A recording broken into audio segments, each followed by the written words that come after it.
guys, and welcome back to yet another video. And in this video I'm going to tell you how to do wild or wake induced lucid dream. Now there are lots of variations to this technique, but this is the specific wild technique that I use to induce frequent lucid dreams. This is a little bit more of an advanced technique, but if you can master it, you can literally induce lucid dreams or even out-of-body experiences at will using this technique. So in this video, I'm going to break down the formula of how I use wild to induce a crisp, clear, fully controlled lucid dream.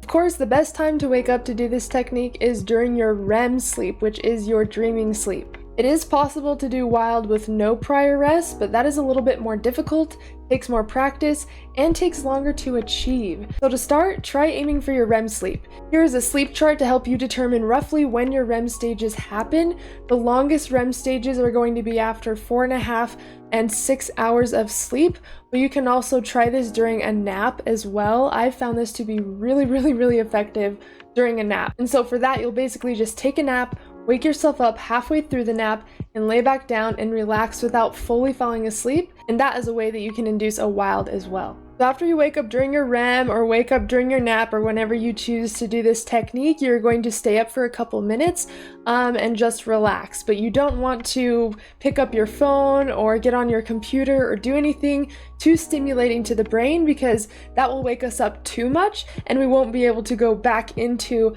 a deep relaxed state to induce a wild. I probably wouldn't even turn the lights on. I would just sit up in bed for a couple minutes and just kind of relax and gain some, brain activity and wake yourself up a little bit. And then once you feel like you have a little bit of awareness, then that's when you're gonna lay back down on your back and we will begin to induce a wild.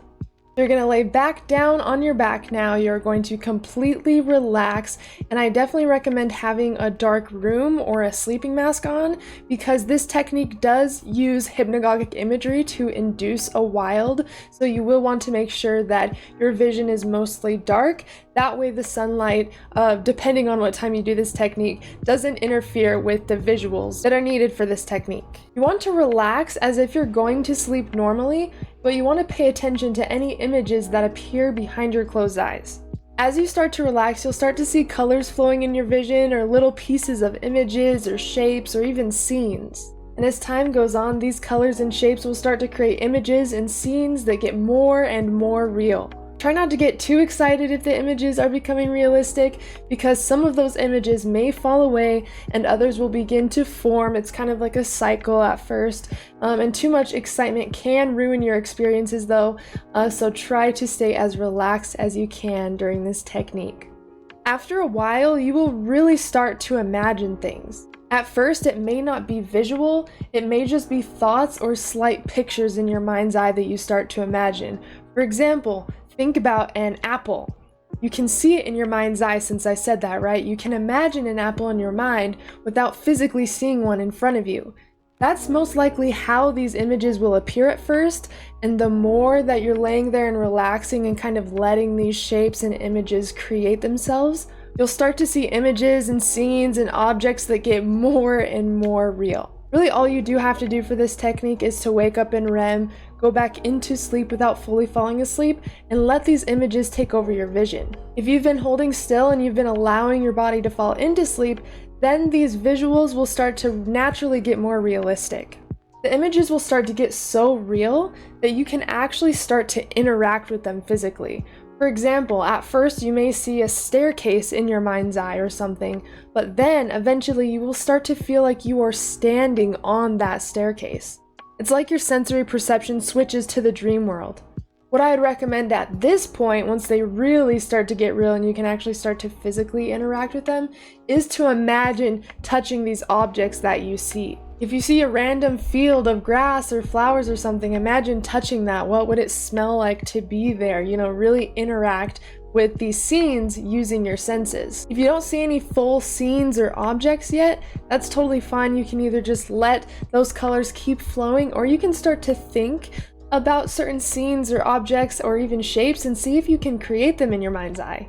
This is actually a way to build your imagination and your visualization skills. And once you really start to imagine touching and interacting with the objects and the things that you see in your mind's eye, you'll actually start to feel like you're there. And once you can kind of feel that you're somewhere else and you start to feel your dream body, your vision is actually going to clear up, and these colors are going to pull you right into the dream, and it is going to create a full dream scene.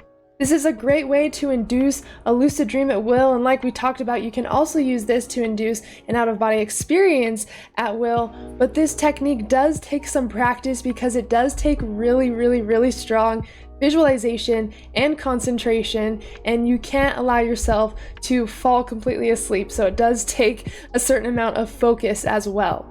Funny enough, the first time I achieved wild, it was actually on accident. That's how I had my first ever lucid dream, was using wild with no prior sleep either. So anything can happen, and with practice you will get the hang of this technique, and you never know, you could honestly master this technique the first time. So if you can wake yourself up during REM, if you can completely relax your body while keeping your mind awake, and if you can imagine dream scenes and shapes and colors and images and create the imagination and the sensation of interacting with those until it feels so real to your brain that you actually get pulled into a dream, then that is the wild technique.